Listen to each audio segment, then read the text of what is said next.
The Indiana Pacers are going to win the NBA Finals. You can doubt them, you can ignore them, you can call them overachievers, but if you've been paying attention, you know one thing. This is not a Cinderella story. This Pacers team is a buzzsaw. Welcome to Don't Step on the Chalk. I'm your host, Liam Parsekian. We're here Friday after Game 1, and I'm going to lay out the 10 most incredible stats from Game 1 and tell you exactly why Indiana is going to win this chip. 0 and 182. That's my first stat of the night. Teams trailing by 9+ points in the final 3 minutes of an NBA Finals game. We're 0 and 182 since 1971. Now, 1 and 182. Are we surprised at this point? Should we be surprised? Stat number 2. Indiana erased a 15-point fourth quarter deficit, tying the largest comeback in a fourth quarter in modern NBA Finals history. At this point, these are just casual stats for the 2025 Indiana Pacers. Number 3, the Pacers led for just 0.3 seconds. It was their first lead of the game and marks the latest first lead and shortest time leading in NBA Finals history. They led for 0.3 seconds. Just a walk in the park for Tyrese Haliburton on a Thursday night. Haliburton's shot with 0.3 seconds was the latest game-winning field goal in an NBA Finals game since Michael Jordan in 1997. I'm going to get into a little bit more on these Haliburton game winners in just a bit here, but just let some of these stats sink in here. Stat number 5. OKC shot just 11 for 30 from deep, while Indiana shot 18 of 39, 46% from Indiana. That's simply what allowed them to get back in this game, guys. They hung around. They walked him down. They hit big shots. Yes, OKC turned the ball over, but Indiana got back on defense. And I'm going to get into that stat as well in here in just a second. Stat number 6.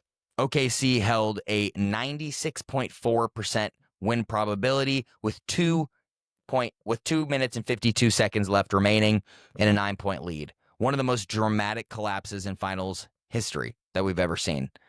96.4%. Stat number 7. Indiana committed, this is really the one I wanted to get into here, guys. Indiana committed 25 turnovers, including 19 in the first half, tying an NBA record for any half, any game, playoffs, regular season. That's an NBA tying record, 19 turnovers in the first half. What did they score off of those 19 turnovers in the first half? 9 points. 9 points. That's the difference in the game. Right there, guys. Indiana gets back on defense. They're not hanging their head, sulking, looking down, allowing points to happen in transition. No, they make a mistake. They're short-term memory. They're back on defense. They're closing out on shooters. They're protecting the rim. 25 turnovers in this game, a combined 11 points for OKC off of those 25 turnovers. Absolutely insane. Absolutely insane. You don't have a negative 18 turnover margin and win a game, period, let alone against this OKC team. That is what this team thrives off of.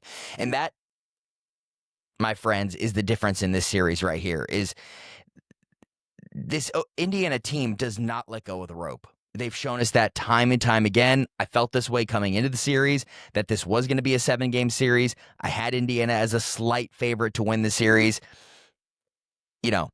I was going to do a pregame video for all of this. I got caught up in some other content I'm preparing to churn out here, and my bad for not putting my prediction out there. But I'll say it after Game 1, Indiana in 7, taking that.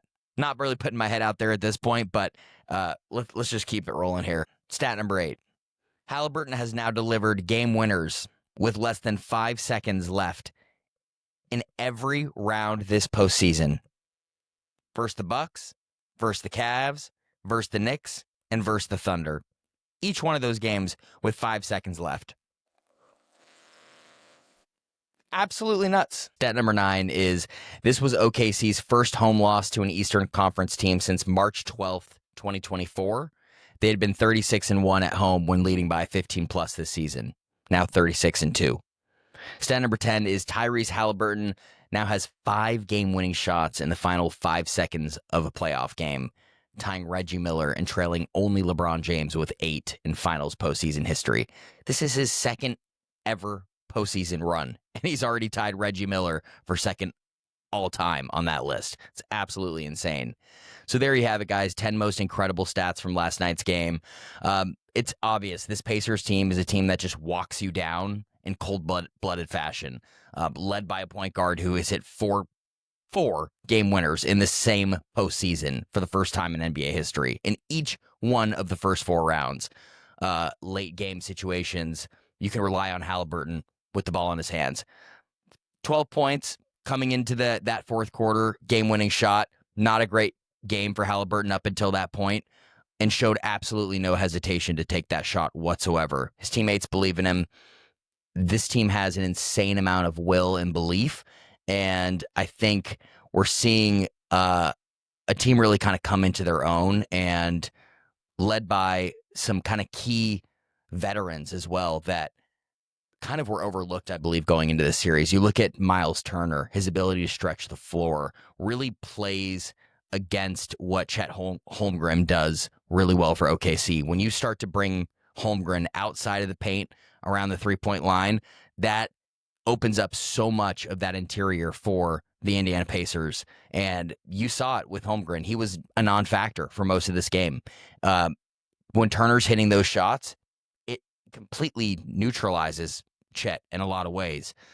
So their ability to simply stay in these games, OKC's defense in the first half of the game might have been the most suffocating defense I've ever seen in a single half of any basketball game I've ever watched. And you would walk away from that half believing there's just zero chance that Indiana wins this game. Just like you thought in the first round against Milwaukee, just like you thought in the second round against Cleveland, and just like you thought in the third round game winner against New York. And for anybody that had any doubt, I don't know what you've been watching, to be honest. We've seen this time and time again, and they're keeping themselves in these games and making up the ground within the last few minutes just by scratching and clawing. So I'm going to stick to my prediction with Indiana winning this in 7. Let's see what happens. I'll be back for more post-game analysis after those. And guys, this is just an absolutely historic run here by these Indiana Pacers. And I know it's just game 1, but I don't need to see any more. The Indiana Pacers will win the NBA Finals. Talk to you later.